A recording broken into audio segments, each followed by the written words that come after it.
Long ago, people lived happily under the rule of a king. The people of the kingdom were very happy as they led a very prosperous life with an abundance of wealth and no misfortunes.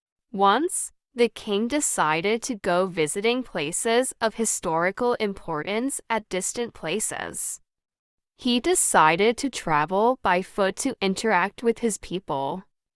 People of distant places were very happy to have a conversation with their king. They were proud that their king had a kind heart. After several weeks of travel, the king returned to the palace. He was quite happy that he had visited many places of historical importance and witnessed his people leading a prosperous life. However, he had one regret. He had intolerable pain in his feet as it was his first trip by foot covering a long distance. He complained to his ministers that the roads weren't comfortable and that they were very stony. He could not tolerate the pain.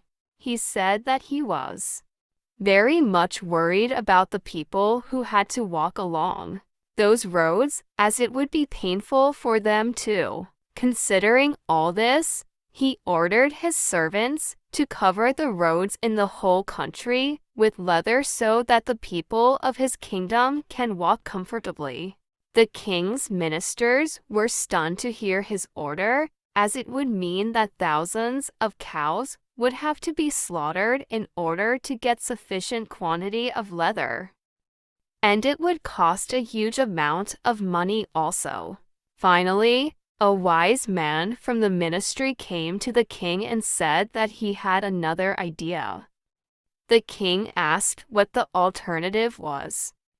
The minister said, "Instead of covering the roads with leather, why don't you just have a piece of leather cut in appropriate shape to cover your feet?" The king was very much surprised by his suggestion and applauded the wisdom of the minister. He ordered a pair of leather shoes for himself and requested all his countrymen also to wear shoes. Moral: instead of trying to change the world, we should try to change ourselves.